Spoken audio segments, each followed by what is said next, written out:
Hey students, in this video I'm going to go over what the segment addition postulate is and how to work with that. So all that it means is that you have, for example, a length that is divided into two separate parts. Let's call this part to be 10, just as an example. And then let's say this part is 13. So if it's into two separate parts, we're going to add these two parts and we're going to find that the total amount of these two parts is 10 plus 13, which equals 23. So the whole section is a 23. So this in algebra level will look like a section from here to here divided by a point. So let's call this EFG. And we're going to say that the whole thing measures about 71. And you're also being told that this section measures an algebraic expression of 8x minus 17. And this section measures an algebraic expression of 5x minus 3. So here we use our reasoning, algebraic reasoning, to find out what x equals. And once we find what x equals, we're going to plug it in for the x in here, and then find out what the distance from E to F equals. So this part right here.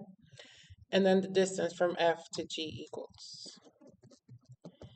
So this example, we need to start by reasoning, okay, in the previous basic example, we added these two sections to equal the total. So we're going to start by writing that down. We're going to write 8x minus 17, which is the first section. We're going to add 5x minus 3, which is the other section. And then it's going to equal the total, which is 71. So start by writing the equation. Once you have the equation, you're going to now solve for variable. In this case, the variable is x. So this is where you use your algebra skills to kind of just forget geometry for a little bit and then just look at it as an equation where you need to solve for x.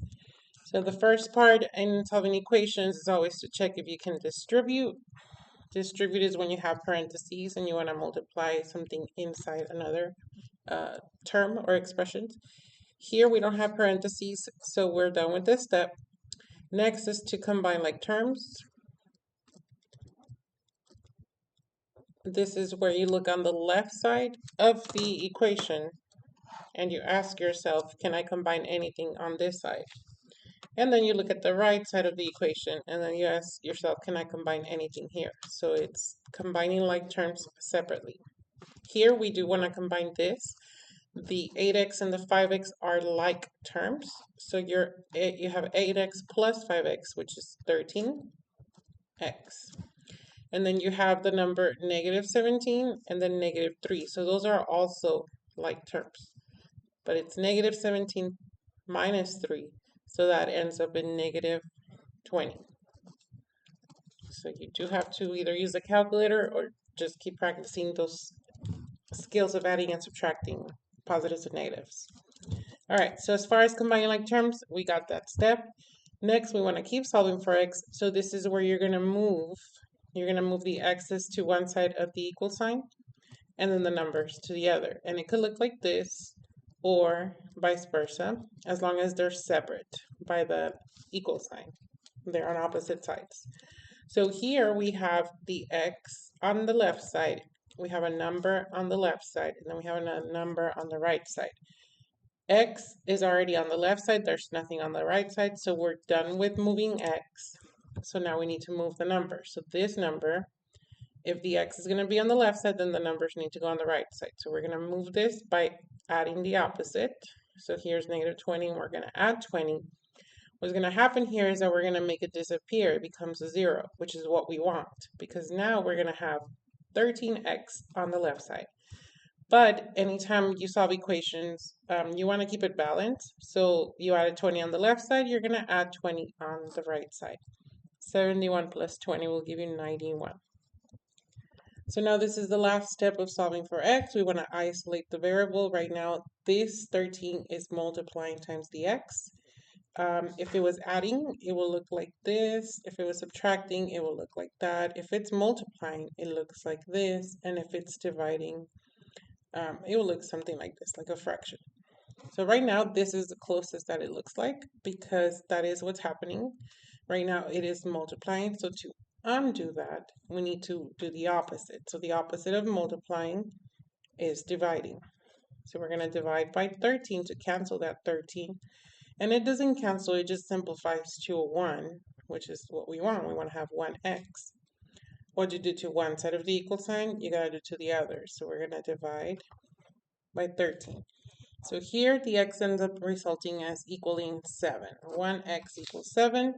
So if you go back to your process in the beginning, x equals 7. And now with the x equaling 7, we can find what EF is. So we're going to substitute a 7 in there. 8 times 7 minus 17. 8 times 7 is 56. 56 minus 17 is 39. And no, I don't know my math that fast. I just know ahead of time what the answers were. So pause the video, rewind, whatever you need to do the math. So that takes care of that part right here, which is 39, from here to here. And it's asking for FG. FG is this other section. So two things you can do here. You can either substitute the x with the 7 again and find out what this is by multiplying times 5 and then subtracting 3. Or you can use logical reasoning, which means that the whole thing is 71. This section right here is 39. So mathematically speaking, we could subtract these two numbers and get an answer right here. Whichever way you go, the answer will be 32. So like 5 times 7 is 35. 35 minus 3 is 32. Or if you want to do 71 minus 39, if you do the whole subtraction, you end up with 32. All right, this is one example, but again, it takes practice to get this topic. So keep practicing.